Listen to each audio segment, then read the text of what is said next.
We can say hi now. Hello, everybody, and welcome to our mindFULLme Masterclass. Hey guys, we're so excited that everybody is here this morning. Thank you for waking up this early on a Sunday morning to join us for a mindfulness class, mindfulness masterclass. My name is Dan. And my name is Thomas. And my name is Jonathan. So you got three of us here with you this morning to kind of guide you through a whole journey of mindfulness. And we're really excited to share what we've got today with you guys. But what we thought we would do is we kind of start with a little bit about mindfulme and who we are, not just physically here with you guys, but what our company is all about. So I think I'm going to start and I'll take the lead on this one. But and the reason is because one day I was sitting in my classroom. I'm a teacher at Fort Lauderdale High School. And one day I was sitting in my classroom and three members of my trial team came in because I'm also the mock trial coach and the trial team generally hangs out in my room.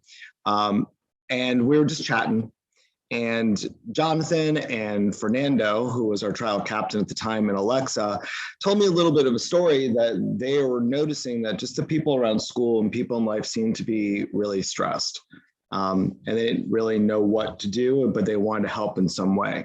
So here's the thing, as a teacher, whenever we get students that tell us something, right, that we just, it's like, oh my God, I'm so excited, right? Because they came to me on this, and, whether it's about like law or the Cambridge courses that I teach, this to me was one of the best moments of my over 20 years of teaching experience. I have been practicing mindfulness for well over 30 to 35 years. I kind of give my age out a little bit, but really. But it's not one of those things I really share. Like my trial team, like I'm also the musical director at the school, and we always do like, some sort of like breathing exercise before the show starts. And my trial team's been used to doing things like that before going into competition. But when they wanted to do something on a larger level, I was so excited. So John, why don't you tell us a little bit about some of the things you told me that day? Yeah, so Mr. Cass talked a lot about the trial team. I was lucky enough to be part of that trial team for my experience during Fort Lauderdale High School. And you were captain as well, and captain from Moot Court. Let's give you some shout outs, because you are one of the best lawyers that's ever come through our school. Thank you. So essentially myself, my friend Fernando and Alexa, Jake, we all were part of the trial team. And, we were dealing with mock trial, and Jake was part of sport teams. I was part of student government. Fernando was working, and we had schoolwork on top of it. Now, it was just overwhelming at times, and we were wondering really, like, how can we try to get all of this done with such little hours in the day and still properly sleep and still enjoy the high school experience, go to football games, go to parties. It quickly became like a big confusion for us. And I can guarantee you now that I'm in college, if I didn't get a little bit of clarification then, I think I would have been going down a pretty bad spiral. And all of us knew that Mr. Katz practiced mindfulness and meditations, because he used to start off some of our classes when he saw the entire room was just cramming for a test or studying really crazy. He usually would start off with a quick meditation. And we went to Mr. Katz and we were like, can you give us some guides and some tips on like what you do so we could kind of implement it in our life, and just like before like big competitions and stuff like that. And really, Mr. Katz was giving us resources and tools and said, this is what, you guys can do. And it wasn't like anything crazy. It was just simply, make sure we can manage our time, make sure you can start everything that you need to. And from there, it kind of really grew. And Alexa, Fernando, and I were like, we want to share this with everyone in our school, really. And then that's how mindFULLme kind of came to be. It did, but the idea of mindfulme actually wasn't really supposed to kind of be on this website platform, right? We were actually planning on, meeting with people live and in person and bringing in guest speakers. And we had this whole thing that we were going to do. And then all of a sudden, March, I can't remember what it was. Something March in 2020 happened, something, Oh, yeah. I don't know, pandemic, maybe. Oh, like the one we're still. Yeah, so everything's shut down, like literally everything, schools closed, everything's going online. Mm-hmm. And then we're like, what do we do now? Because we really kind of, our idea had to shift. we had to be flexible with this idea, and we had to reinvent ourselves and who we are. Because now it wasn't just about the fact that everybody was stressed with school, and it wasn't just about the fact that, you know, people are stressed with multiple classes and after school activities. And we know that most students, whether they be in high school or in college, always overstretch themselves. Yeah. Right? It's just human nature. And let me tell you, when you get to be full adulthood, we do the exact same thing. So everybody is really stretched. Well, now on top of that, everyone is panicked on a pandemic. So it's like, what do we do? Yeah. It just And adds on to more stress. it does, because now you're at home and you're unsure. So now we've got all these people that are unsure of themselves, unsure of where things are happening, no idea, because at the time we really didn't know much about COVID, right? Right. We know way more now than we did March of 2020, right? So the idea came up with, you know, with John and Alexa and Fernando and Jake, let's do a website. So that's where our website came to be. Yeah, and we're definitely gonna like. I was gonna say, I was just kind of brought on as the social media manager. So, and when I sat in that first meeting with you guys, and I was just super excited to get started on everything, because up until that point, I was meditating every day, but I feel like I could have furthered my practice. And I feel like this is one of those opportunities where I feel like everybody can do that. So Yeah, super excited. And I'm very grateful. If you wonder why Thomas and I are together, Thomas is my oldest son. And, you know, we in our house have, you know, done a lot of mindfulness throughout the times when the kids were little and such. And it's something that we continue to do now. We continue to take courses, and we continue as a family, we continue to, you know, work with mindfulness to kind of make this part of our day. But before we go on, like I really want to make sure that everybody knows, not just about the three of us here, but we do have two members that were supposed to be here today, but unfortunately there were some personal issues that they are not able to be with us. And one of them is Alexa Sadaka, and she is one of our founding members, and she is also up at UCF with John and Fernando. So she went to high school at Fort Lauderdale to now she's up at UCF, and she's a brilliant person with a heart of gold that has some really unique insights when it comes to mindfulness and when it comes to looking at mindfulness on a daily basis and how she incorporates in her life. And you'll find out more about what Alexa brings to the table a little bit later as we get on to some of the things that we offer at mindFULLme. And again, all of what we're offering right now and talking about is free. And that I think is really one of the things that was very important to us, that we wanted to make sure that all of these tools were available to everybody for free, because, you know, we know that times are tough. Yeah. So John, you want to tell us a little bit about Fernando? Yeah, so Fernando and I went to high school together. If you ever met him, he's probably one of the most hardworking people that you really know. And essentially, you know, Fernando and I got into mindfulness together as through that experience that I shared with you guys before about mindfulness. And Fernando and I, you know, we kind of fell in love with mindfulness, and we were all friends before we became business partners. And I think that's really important. Everything that we do from mindFULLme, it's not to make money, it's not to make a profit. It's just to share what we've learned with everyone here today. And we truly believe that message. And I know Fernando and I do as well. And he's our COO here at mindFULLme. So he just likes to, you know, make sure that everything that we do, our goals are being implemented and being distributed. And that's going to be the goal with this summit and our last summit that we had, which was a big success. If you guys couldn't see it, it's on our website. And it's just making resources available to you guys. And that's what we're going to try to do. So one of the things that I thought we'd start off with today, because, you know, guys, we're in a situation where hopefully we've got some new people that are joining us today that may not be familiar with mindfulness. And that seems to be like the buzzword lately, right? Like everywhere you go, it's mindfulness and mindfulness and mindfulness. And universities are offering mindfulness as a requirement now for their curriculum, that you are in some sort of mindfulness course. And also, in addition to universities doing that, I will say that as a lawyer right now, I know that when I went to law school, like it was a very stressful time. Yeah. And I would have really loved to have had some sort of resource to kind of like de-stress a little bit, or not even de-stress, how to figure things out, right? And how to make things work and how to make schedules work.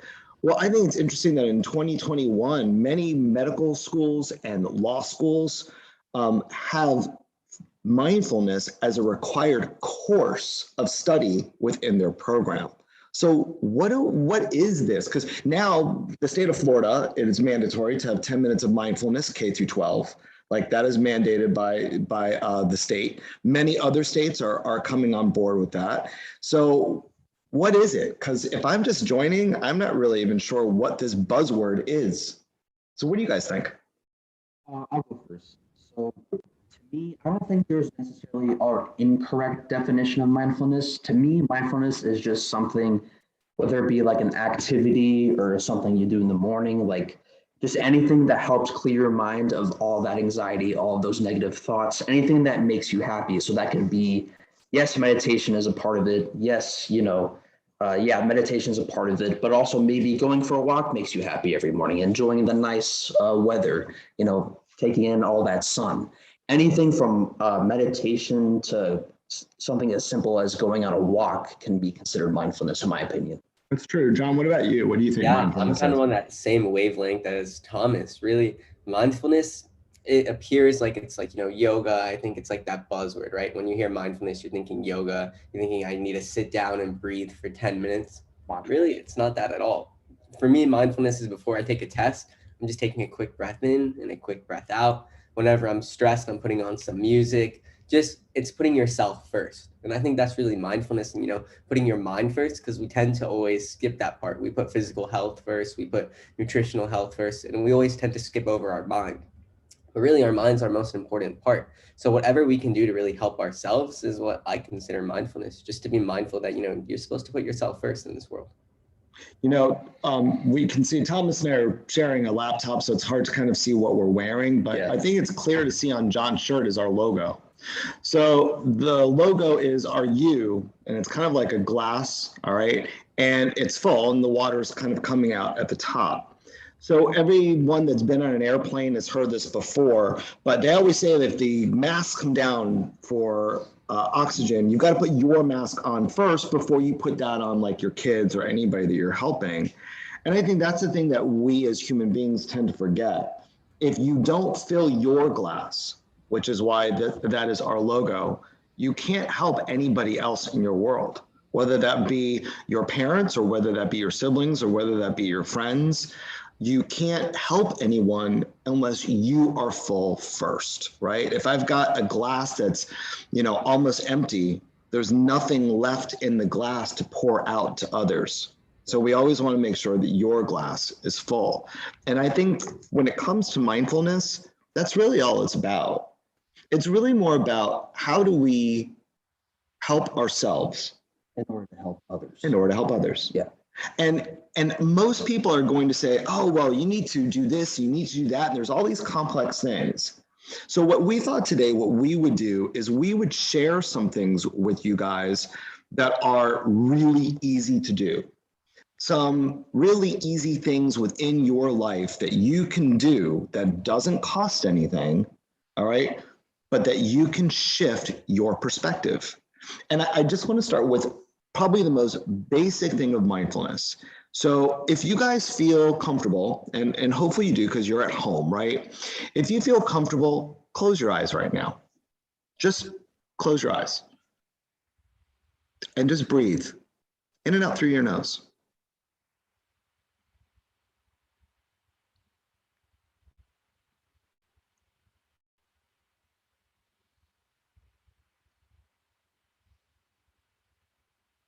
Congratulations.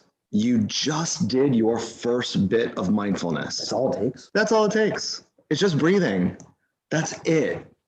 Mindfulness at its very heart and its very core and its very essence is what we do 24/7. We breathe. And it's really that simple. But sometimes we forget to be quiet and we forget to focus on that breath. Yeah. But when you are quiet, if you can and you choose, your eyes closed, and you breathe and you focus on the in and out of your breath, even if it's just through your nose, nothing complicated.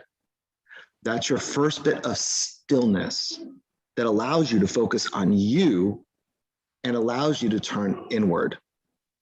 So congratulations. And it took less than a minute.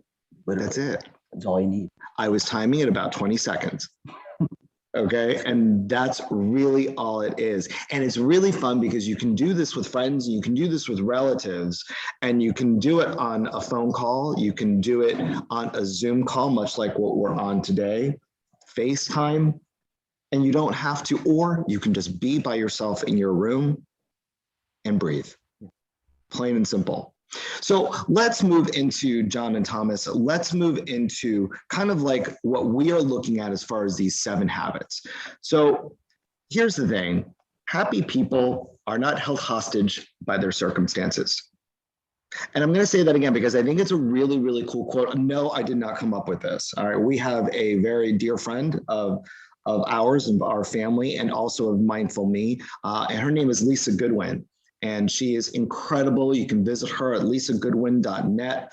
She has really wonderful courses and workshops, and she's just one of the most positive people that I've ever met. She's smart and she's down to earth. And I think that's one of the things that at mindFULLme, we really want to make sure that we're just down to earth and that we connect with people. So Lisa gave us that quote that she looked at from Yogananda, but happy people are not held hostage by circumstances. And for me, I think that that is a very powerful message because we all like to say, oh my gosh, I'm this way because I have so much homework, or oh my gosh, I'm this way because between homework and school and sports and blah, blah, blah, right? And that's why I'm so stressed, and that's why I'm miserable, or that's why I'm, not my 100% best. And we always like to look at all the things in our world, but those are just circumstances. And if we allow our circumstances to affect us and to take over, we're never going to be happy. And we're never really going to live our best life, if you will. So today we're going to share 7 things that we can do in our world, just 7 very simple things, so that we are not chained to our circumstances. All right. So Thomas and I are going to look at the first couple together with you guys. All right. But I personally really love the first one. I think it's neat. Yeah, it's a simple one. Do you want to go your interpretation? Sure. All right. So to me, like, oh, so let's say what it is because. Okay. Yeah. So let me read it, what it says. So the first one says, wake up on your own terms, wake up a bit earlier so you have time in the morning without being rushed. So this could mean many things. To me, it may mean I will wake up leisurely at my own time. Whenever I wake up, I wake up. But to some people, that also may mean waking up, let's say 20 minutes earlier. So you have that extra time to do whatever you weren't able to do the day before. So you have that time for yourself to feel accomplished, to do whatever you needed to do. Parents may really understand this. I know that a lot of parents talk about the fact that when their kids are younger, especially, right? That you wake up and all of a sudden the kids are there and you got to make breakfast, and you got to get them ready for school, and then you got to get ready for work, and there's just no time. Yeah. But the morning time when you wake up is probably the most important part of your day. So there's a couple things that we can do to set our day a little bit different. I know that I am usually up at 5 o'clock. I will meditate from 5 to 5:30, right? That's my time. And I know that for a while on my alarm on my phone, right, I used to play the same tune that I would wake up with. Yeah. So for me, what I started to do was I changed the tune. So now it's different than it used to be. And I constantly change the tune every couple of days. And what it does is it actually jumpstarts your brain so that your brain is starting to look at things different than the same old doldrums. Like if I've got my schedule from 5:30, I meditate. At 5:30, I wake up and get ready to go to work. I leave my house by 6:15. I get to work. I do the same thing. All of a sudden, you're in this rut. Well, it's not like I can change my schedule, but I can't really like call work up and say, hey, I want to get there at a different time. So I'm just going to make my own schedule. We can't do that. Yeah. Right? We can't. But what we can do is we can alter the time a little bit. So I could wake up 10 minutes early and meditate and have 10 minutes before jumping in the shower and getting ready. In that 10 minutes, I can have my coffee. I might read the newspaper. I might watch some TV. I might listen to music. But it's what you do that's special for you. Yeah.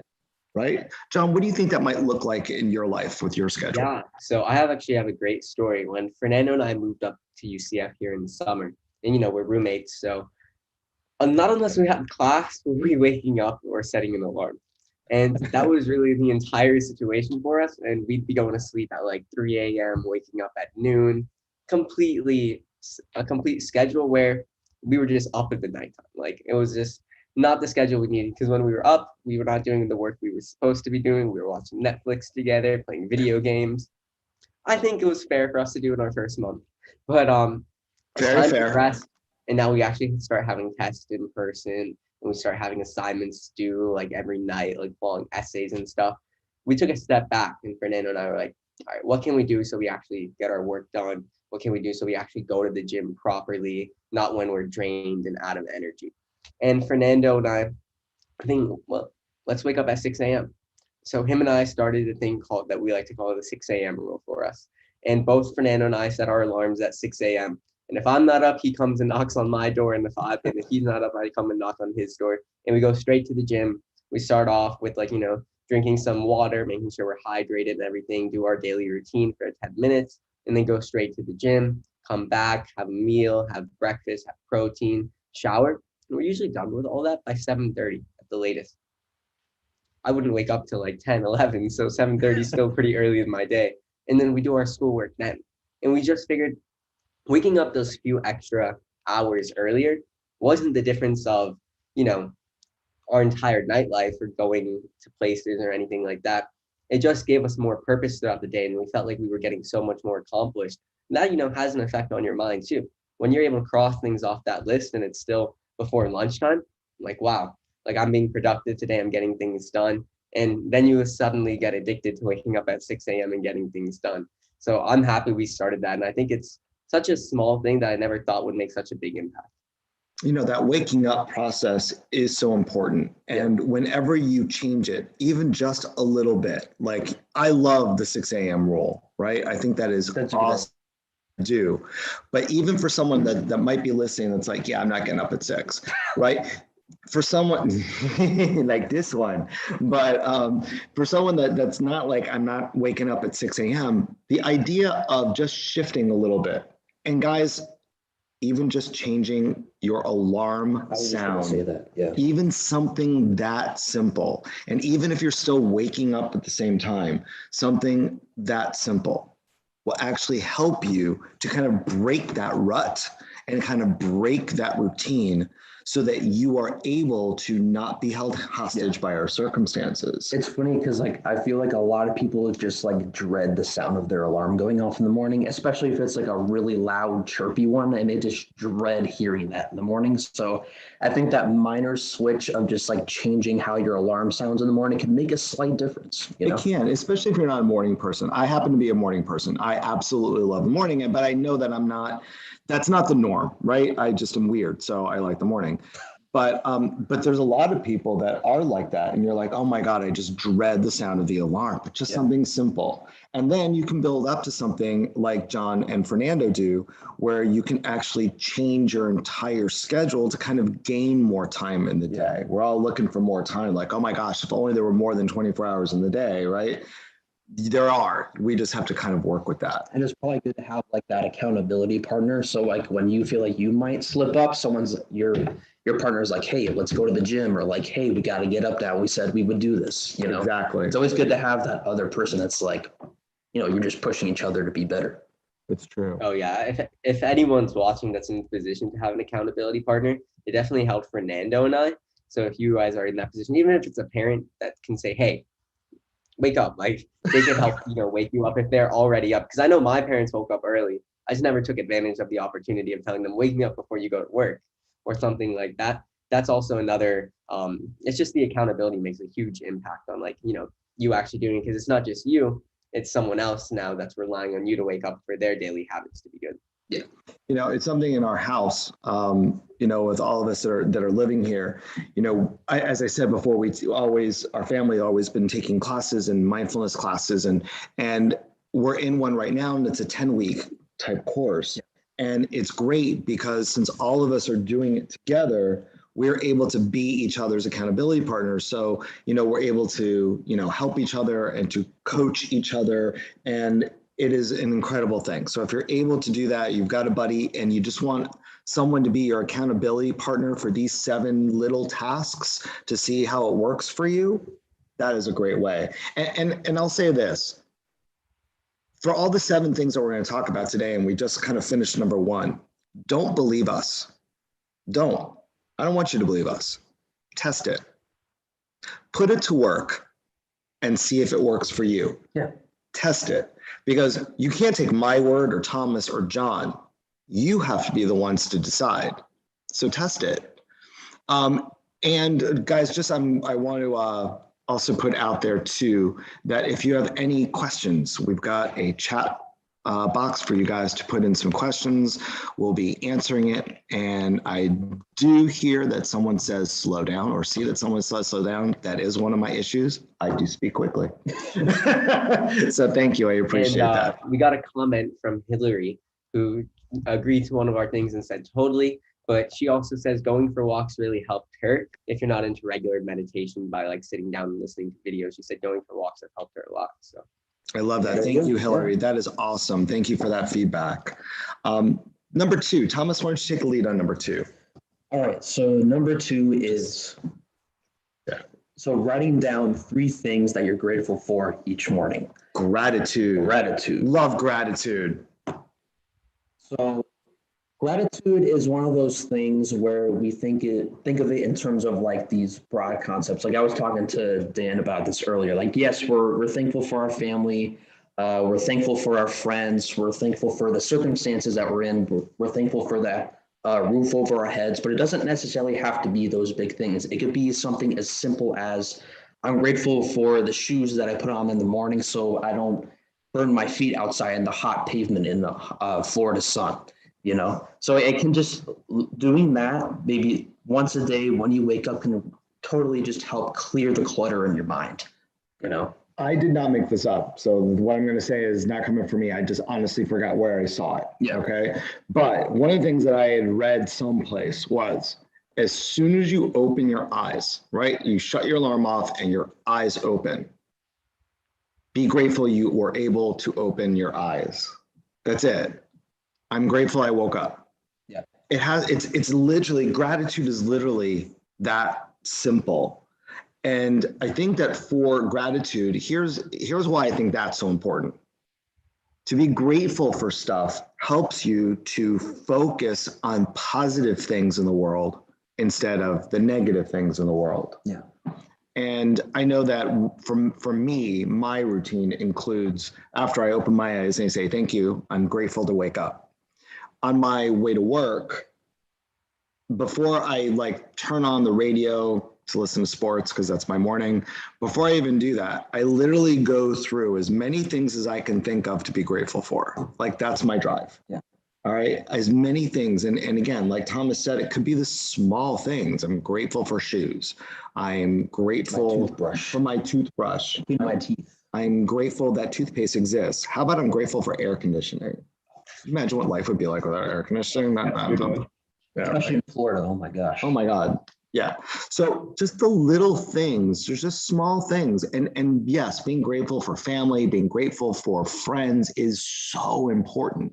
But we tend to forget it's the little things too to really be grateful for. It's funny too, because like when I first started doing this exercise a while back, like I tended to like overthink it a lot. I'm like, what other things could I possibly be grateful for? You could, and then you told me you could literally be grateful for your socks. You can be grateful for, I love like my you said, socks. The toothpaste, like the fuzzy socks, or just like a nice blanket when you're laying on the couch watching TV. It's just stuff like that. I'm like, oh, okay. And that totally just cleared it up for me.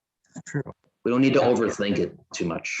Yeah. So I'm not sure how many of you guys that are watching were familiar with our previous podcast series, but Alexa and I had a podcast series, Align Your Mind, before we all closed them out. And essentially, Align Your Mind, we decided to do a gratitude challenge. And we asked everyone, because all of our podcasts were roughly just about a month apart. So Alexa and I asked everyone to keep a little journal with them or index cards and write one thing a day that you're grateful for. And Alexa and I did this. And, you know, when Alexa and I were comparing, at first we started off with like, you know, the grand big scheme things like I'm grateful for my family. I'm grateful for this. One of them, I was grateful to get a sport ticket one day. Like it was just stuff like that. Like, But as we started dwindling down to those last few weeks, it was, I'm grateful that right now I'm here in the AC. I'm grateful that I have Alexa as a friend and stuff like that. And you start to see those, like, the little things end up mattering a lot more when you combine them all in the grand scheme of things. It's all the little things that add up. And that's really what, makes it such a great thing. And whenever you look back, you truly realize how grateful you are for everything. I love what you guys did because I remember that Thomas and I did that. Actually, my family did that too. Exactly what you just said when you and Alexa gave us the gratitude challenge, and we did that as well. And it's something so simple, but for 30 days, you can't repeat yourself on something that you're grateful for, right? So if you're going to do one a day, just make sure that every day is something different. Yeah. I know that we did one with Lisa that we had spoken before, that it was 3 a day for 30 days. So by the time we were finished, there was 90 things that we had that we were grateful for. And I'll tell you what was really great about these gratitude journals. And I've been doing a gratitude journal, like I said, for years. So when you're really down, and you're just not yourself, and you may not have the best of frame of mind, boy, is it nice to go back to that gratitude journal. Because like I said, at the beginning of this whole thing, and Thomas and John have said as well, when you can focus on gratitude, the world is better. Because so much, your brain, it's actually a scientific thing, right? When your brain has things that are negative to focus on, it lights up. It does. You can see they've done scans, they've done brain scans where people, and you could see it literally lights up like a Christmas tree. And when it's something positive or something good, there's just a few lights going on. Why do you think we love drama and watching the Jersey Shore and all that kind of stuff, like reality TV? Yes, right? Because it's all drama. Like, it's all drama. So everyone's just like glued to the TV, like, yes, what's going to happen next? Right? Like you're shouting at the TV, yeah, go, yeah, right? Because it's all that negative stuff, right? So it's a great way to like kind of shift the way you think about life is through gratitude. And when we can be grateful for things in our world, and we can always focus on the things that we are grateful for, we live better lives. Yeah. It helps put it in perspective. It does. Because like when you're in a negative frame of mind, sometimes it could be hard to break, but something as simple as remembering that I'm grateful for, like my pet, or like the salt and pepper shaker or something like that, because it seasons your food and makes the food taste better, and food makes you happy, and just stuff like that. It can totally help shift your perspectives over time. Something else that really does help shift perspectives moves us right into number 3, which is just simply eating healthy and watching our ingredients, fruits, veggies, water. They're all a huge factor. And trust me, I, just like everyone else, like right now I'm craving an oily slice of pizza that's just the right amount of oily, or a big bowl of pasta or anything of that nature, even just a bag of like jalapeno kettle chips. Like, I love junk food more than anyone else. Like, I know I might be getting a few people hungry, but one thing that I started going to the gym recently, which I'm going to tell you guys a little bit about later. And one thing that I've been really trying to do is, like, watch what I eat, make sure, like, I'm taking in the right things, where I'm not canceling other things out that I'm doing in my life. If I'm going to the gym for an hour, I don't want to cancel it out right away by, going right to like a pizza shop or something like that. And basically just, saying what I didn't matter for that last hour. So one thing that I've been trying to do is be mindful, which I know is that buzzword that we just talked about, but simply be mindful about what I'm eating. Try to keep as many things as I can down to, like, the basic 1 ingredient, 2 ingredients, and just simplicity of like what I eat is very important. And I eat a lot of fruits, I eat a lot of vegetables. And the most important thing that I've realized is drinking water. I don't think nearly any of us can keep up with the amount of water we're supposed to intake in our daily life. I mean, I invested in like one of those Hydro flasks, or like just a big bottle of water. And I set a goal for myself. Okay, I need to drink 8 of these a day. Now, realistically, I'm not drinking 8 of those a day, but I try to keep up to that challenge, because once we try to do our best at hitting that, you're going to be able to tell, and soon your body's just going to crave that water once you start feeding it the right amount. But that's probably the hardest thing that I've come to realize during my workout journey, is just how do I keep up with the amount of water I need to take, and how do I keep up with, sometimes you can eat everything once you eat in moderation, which is what I like to say. Like, you don't have to shut out anything in your life. Like, you can have that pasta, you can have that pizza, but it's just being mindful of not eating it every single day for an entire week and stuff like that. Because at the end of the day, it's a simplicity in life, and I definitely enjoy food. I think we all enjoy food. Food makes me happy. Yes. But healthy food isn't bad food. It actually tastes really good and refreshing, especially if you're after meditation, after simply breathing, after a big test, rewarding yourself. Healthy food does taste good. I know Mr. Katz and Thomas have a good routine about eating too. If you guys want to chip in. We do. And, let me talk about the water for a second, because this, I think, of all of the 7 things, has kind of changed my perspective on life more than anything was water. So we downloaded in our family these water apps, right? And I don't even remember like which one. They're free, just go into, get it from your phone store or whatever you are, whether you're Apple or whether you're. There's tons of different apps that do this.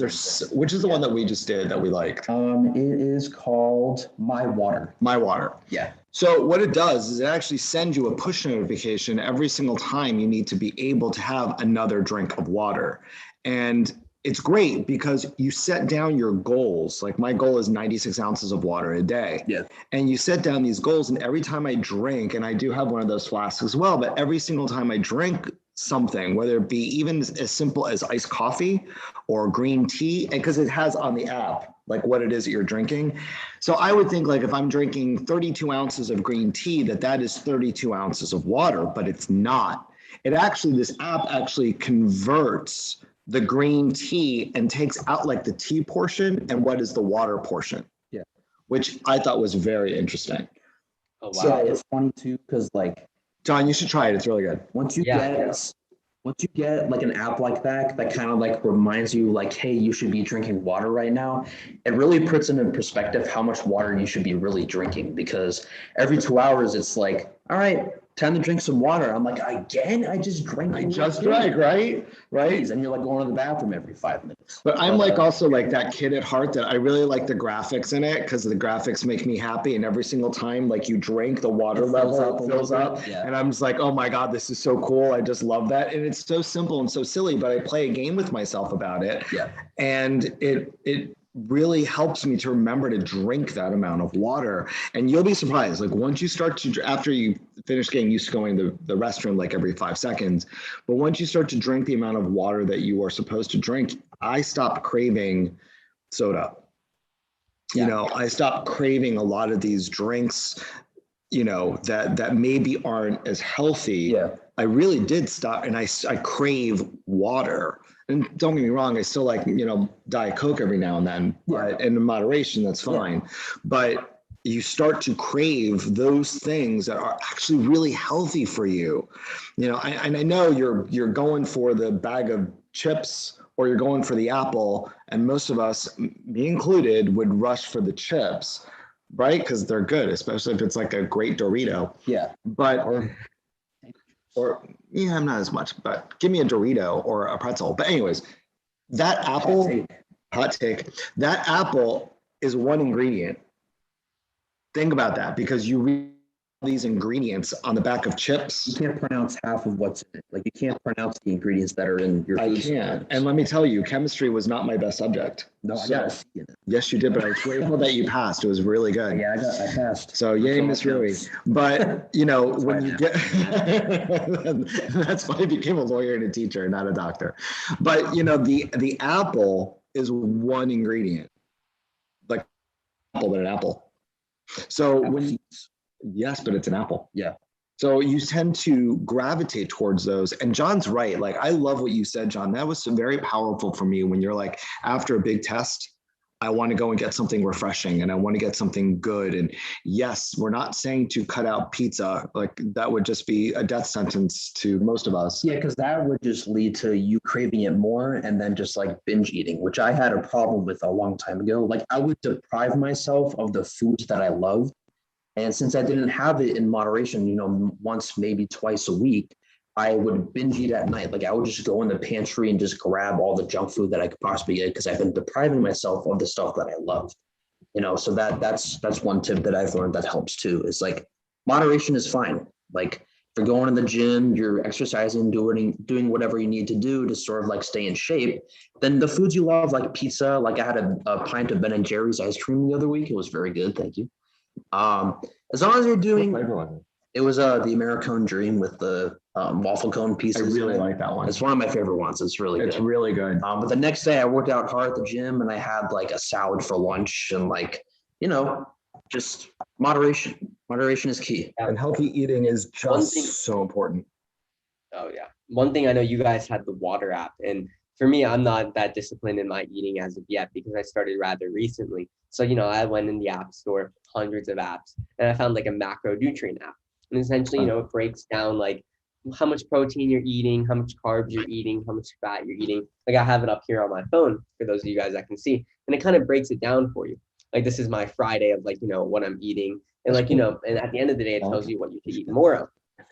But then something else that it does is like with the water app similar, like I think it congratulates you when you hit your goal. For this, it rewards you. You get confetti.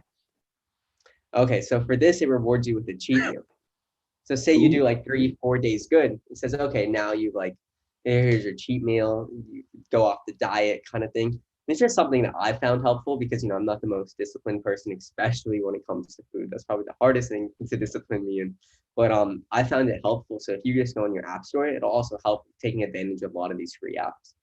And what's really neat too is, and John and I and Thomas will show you guys a little bit later on our website, we've got a place where you can like look for resources and stuff like that. That's really important. Yeah. So, you know, John, why don't we kind of move into our fourth one, because I think that it's a really good transition too.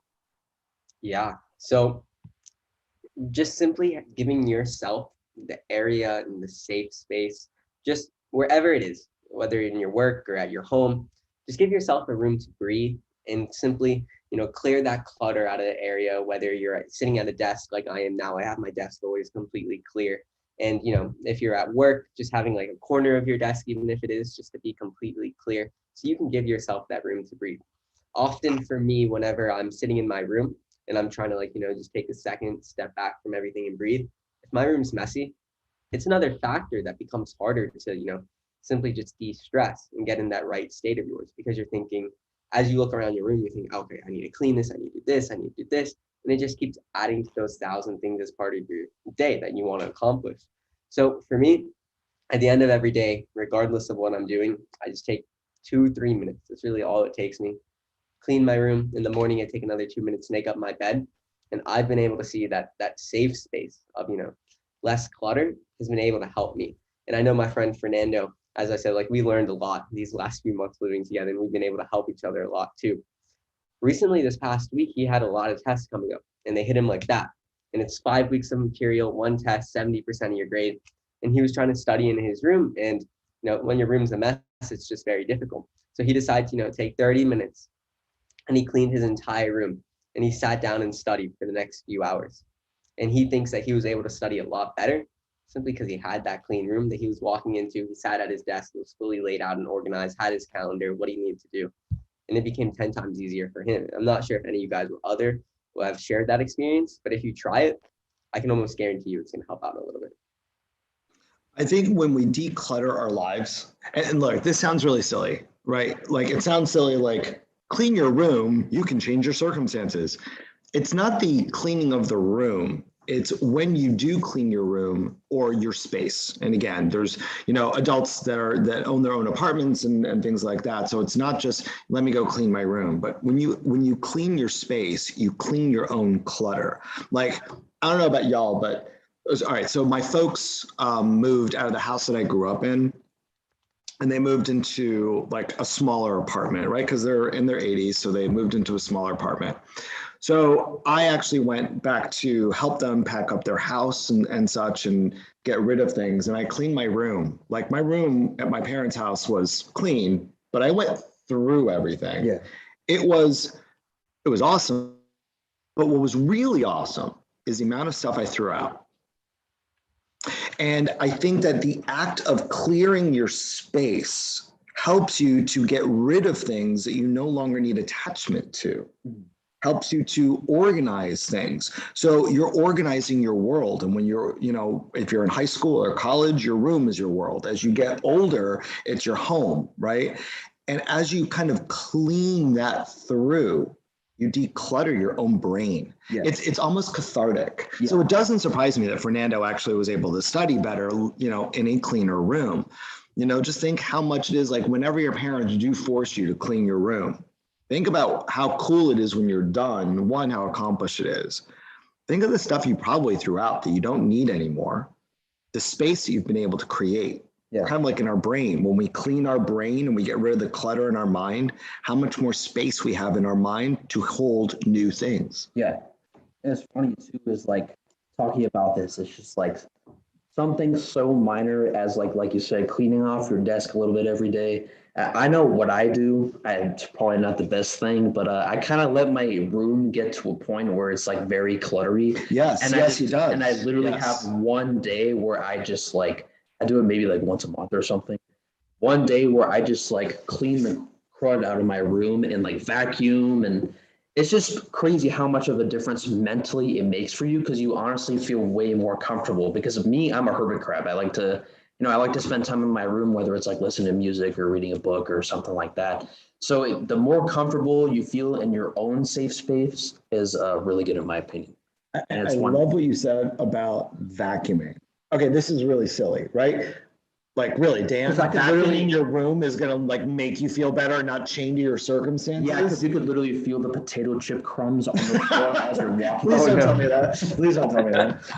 But seriously, just something as simple as vacuuming your space actually does help you to break your chain of monotony, and it does help you to break that. And I think that is so incredibly important. It's honestly too, and your car, clean your car. Yeah, and my car too. I usually get that done. Other people do that for me.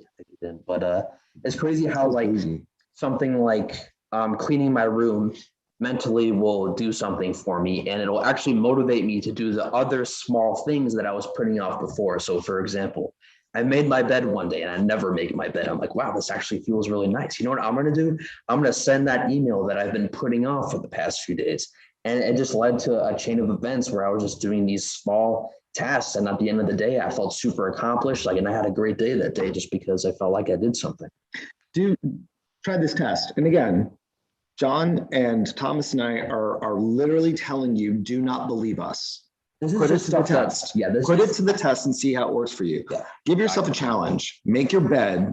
This is for our adults and high school and college students as well, because I know that we have a lot of people all over listening. So make your bed every day for 1 week. In the morning before you leave. Not when you get home, but before you leave for your day. Whether that's to school, whether that's to work, or just as something as simple as going to the gym. And see how you feel every day coming back to your space with a bed that's made. I guarantee you, it's so silly and so small, but you do feel a little bit of a difference. Yeah, and honestly, your bed feels way more comfortable after you've made it. I don't know if you've ever noticed that. It does. It just feels, I don't know, so the sheets and the comforters feel even more fresh after you've made it, It does. It's a silly thing to think, but it does. I don't know. It does. It does. It does, right? And that's what I'm saying. Something as simple as vacuuming and making a bed can help you to break the chains of being held by your circumstances. Yeah. Because that's where we always want to go, right? Let's look, just a quick little review. We've got waking up on your own terms that we've just looked at, right? We've got gratitude that we've looked at. We've got healthy eating that we have looked at, and we have clearing your space. So we've gone through 4 of them that we've been able to look at. So let's kind of move into number 5. And I will tell you that this is something I think that is the most challenging from somebody that is small to somebody that is in their 90s, okay? All groups is holding back complaints. So here's the deal. Stop complaining. But it's not like complaining, it's everything. How much time in your life is held by gossip? How much time in your life is held by what other people are saying, whether it be on social media, or whether it be in person, the news, all gospel. everything. It's just one thing after another. Like, right? you know, those Hollywood, like Deco Drive and all those Hollywood channels, that's like all based off of drama. Exactly. Gossip. It's right. And we spoke about the fact that the brain really lights up. So when you do that, so here's my suggestion. Here's our suggestion. The most important thing is to be aware. We call it awareness, right? When you're with your friends and somebody's talking about somebody else and you want to contribute, think of how you're contributing. Be aware of what you're contributing. Are you adding to the negativity about that person? Or are you trying to change the conversation into something more positive? And do this one time. And hold back one time a day. Yes. Just once. And see how everything will change and your perspective will change. It will make you aware of the amount of time that you guys spend, and all of us, guys, we are human beings, spiritual beings living a human experience. We are human. We're going to continue to complain even if we're aware. Like, it's just something that's just. But when you're aware of it, yeah, you'd be surprised about how much you're aware of that you do. And it does make you take a step back and think to yourself, wow, I really do complain a lot. I'll complain about a teacher. I'll complain about fellow classmates. I'll complain about curriculum. I'll complain about homework.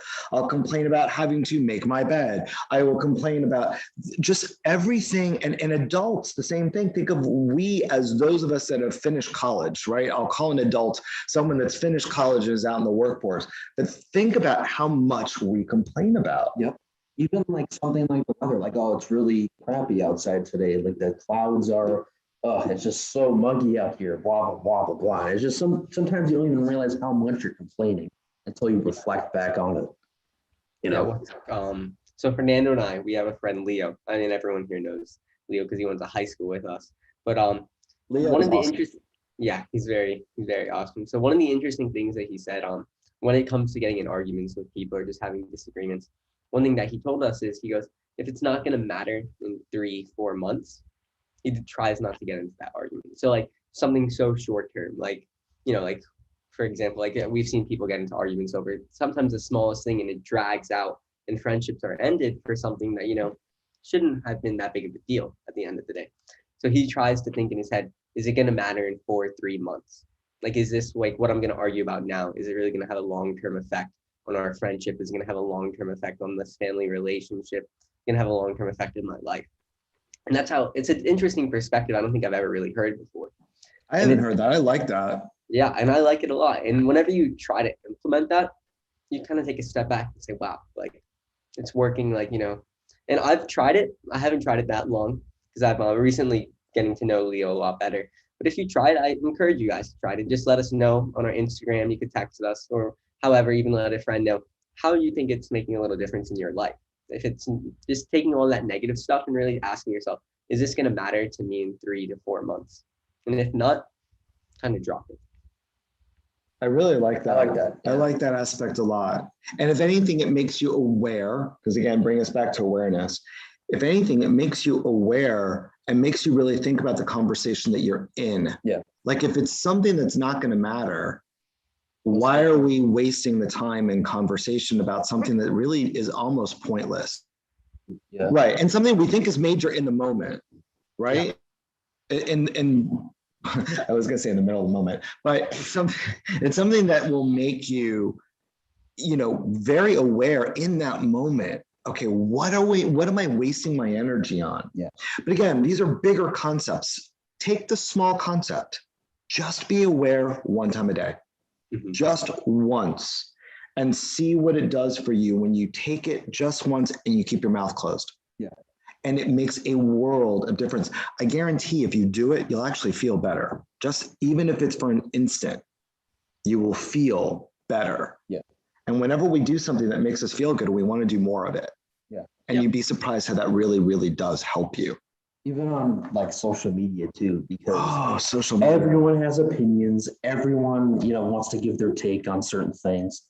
And it's just like sometimes it's just better to not engage in certain conversations just to, not I guess like partake in the complaints or the negativity or anything like that. So It's true. because it's easy to get sucked in, especially on social media. Because like I'm a big sports fan, and sometimes sports fans on Twitter are. I'll keep my opinion shut, but See, we just it can be pretty aware. Yeah, it can be pretty tough. So you have to practice a lot of like restraint, and it's just better not to engage, especially for your mental health, because you'll get worked up. And for what? Because somebody gave a bad take on like some sports team that you like or something. It's just not worth it, because they're not going to change their mind. Whatever. And I think that's one of the things that in 2021 we have to look at too, John, and I know that we've had a conversation about this, is social media. And, I would never be the advocate to say, because I just don't think it's reality to get off of social media. I know that who I follow on Twitter I've drastically changed. I mean, my Twitter feed is way more about like things like nature and positive philosophies and all that kind of stuff, because I want it to enhance my life and not to bring it down. Yeah. But it is one of those things that we do want to be aware of. And sometimes instead of commenting on a friend's Twitter, that could be your one. Just don't comment. Yeah. Right? Yeah, I agree. I have a funny story. Thomas brought up the sports thing on Twitter, and I have a funny story from a while back. So I was a student panelist at Trayvon Martin Foundation, like an event that they had in Broward County. And I'm a student panelist, and like I'm talking with the other panelists, and like I used to wear a Steeler lanyard because I'm a huge Steelers fan. And the event's like sponsored by NFL, like Play 360, stuff like that. So I'm talking, I see like a guy wearing an NFL like shirt, and I'm talking, and we're like going back and forth, and he's like, "Oh, your Steelers are no good," da da da da. And then I said, "So what are you, like a Dolphins fan?" He said, "Oh yeah, I'm a Dolphins fan." Go back and forth. Like the Dolphins are so bad, like they could change their coaches as many times as they want. They're not gonna because it was the time when Dolphins literally traded everyone. They traded Fitzpatrick, they traded like everyone they had, they traded. And he goes up there. "Hi guys, I'm the new head coach for." I just put my I just put my head down. Did not talk to him, did not make eye contact. That's, Oh my God. I didn't even know that story, John. That is awesome. That was your first Oh time my meeting gosh, Flo? I felt so bad. Oh my God, Pardon? that's awesome. That was the first time you met Flores? Oh my God. Yeah. No way. That is awesome. And he's like an intense guy. He is so intense. Oh my God, so with no big lunch. That is, wow, John, that is awesome. I was never so I'm embarrassed. a little jealous. I'm so embarrassed. It is one of those things though, that somebody said, again, I'm kind of blanking out. It happens when you get old, but I'm kind of blanking out, but somebody was, I was at a meeting. I'm one of the magnet coordinators where I work. And I was at a magnet meeting, and we were talking about how people talk about like your school and such. And someone had said, my friend Smika had said that when you are discussing or you're talking about anything, pretend that the person you're talking about is actually in the room with you, because you never know who knows whom. Right? So you might say something about a program, or you might say something about a person, and you don't know if you're talking to someone or speaking with someone who knows that individual and will tell them. Yeah. So always, and I think it's a really good rule of thumb. If you're going to talk about somebody, pretend like they're in the room with you. And is that something that you would do? So I think that is, I think that's something to really kind of think about, and something to kind of be aware of. So Thomas, knowing that we want to be aware of everybody that's in our world, and we want to be aware of things that we say, how does that lead us into our sixth helpful hint? I was going to say that's a perfect segue into what we're going to be talking about next. Number 6. So you want to commit to creating a peaceful, joyful world and treat others kindly. The most basic concept you can possibly think of, but it's hard for some people, just because their lives, they've lived a very, all these negative circumstances can pile up onto you up until a certain point. But, I was also raised in a very good household, to where I was taught to treat everybody kindly, everybody from one of my friends, one of my acquaintances, my family members, to even the guy who works at Chipotle or the guy who works at like Home Depot or whatever. Just treat everybody how you want to be treated. It's the simplest of concepts, and I think everybody is capable of doing it, I believe. I think they are. And yes, I'd love, I'm very boastful about Thomas, but sometimes in my world, Thomas is way nicer than I am. John is way nicer than I am. I think I've really, in my life, I think I'm a good person, but you're nice. There's a lot of times where I stop myself because in my brain, I start to kind of go off, right? Yeah. And there are times like I would think about, this is not the way that I would want to be treated. And I know the do unto others as you want to be done to you. And it is a golden rule for a reason, right? It is. But think about this. And I'm going to bring this for two things. One, think of everybody in the world treated everybody the way that they would want to be treated. If everybody did that, like what do we have, 7 billion people on the planet, something along those lines, right? Yeah, imagine if everybody did that, right? But I think one of the things that we kind of forget about is, and this goes back to our mindFULLme logo, if you don't treat yourself the way that you would want to be treated, it makes it hard for you to treat others respectfully too. So I'll go back to Lisa. Lisa gave me this piece of advice. She was like, one time I was just talking with her and I was being hard on myself. And she said, if this were anybody in your family, would you speak to them in the way that you're speaking about yourself now? And I literally took a step back and I was like, oh God, no. Like Thomas is right next to me. I would never say things to Thomas the way that I was talking about myself. And that really struck me, because how many times do we go through our life and we're nice to everybody, but we're not nice to ourselves? You'll look in the mirror and you're like, oh, I look fat today. Or my thing is, I'm so bald. You'll just say that randomly sitting on the couch. I'm like, what? Yeah, pretty much. So stop. But think of all the things that we talk about ourselves and how critical we are of us. Yes. And it's like, how can we change the world to make everybody better? And how can we not be held to our own circumstances, not be chained by our own circumstances, when the way we treat ourselves isn't really the nicest? Yeah, what's it called? I think we are the biggest critics of ourselves. I think Mr. Katz did that right on the nail. I mean, Fernando and I, we were at the gym the other day, really buff dudes, like 10 times more buff than Fernando and I. Been going to the gym for like 2-3 years, and he was telling us his story. He has diabetes, and and he said he always comes to the gym in a long sleeve shirt and like long sleeve pants, and it's because he's a critique of himself, because he said he's not like he was not at the stage he wants to be at yet, doesn't want to like pull the weights does yet, and that's why he like wears long sleeves and stuff, because he doesn't like want to be like there's like gym intimidation, which is like a thing that you hear a lot of. And it's interesting because like Fernando and I are like idolizing this guy, like, oh my gosh, that's so impressive. Like, we want to get to your weight like status one day, like how much he's able to bench and stuff. Yeah, he's critiquing himself. So it's often like almost every scenario you look at, I think in education and like the gym, even in like what we eat, what we do, how we spend our money, we're always critiquing ourselves. And I think that's something that we always need to step back at and say, okay, like, am I getting the critiques that I deserve right now?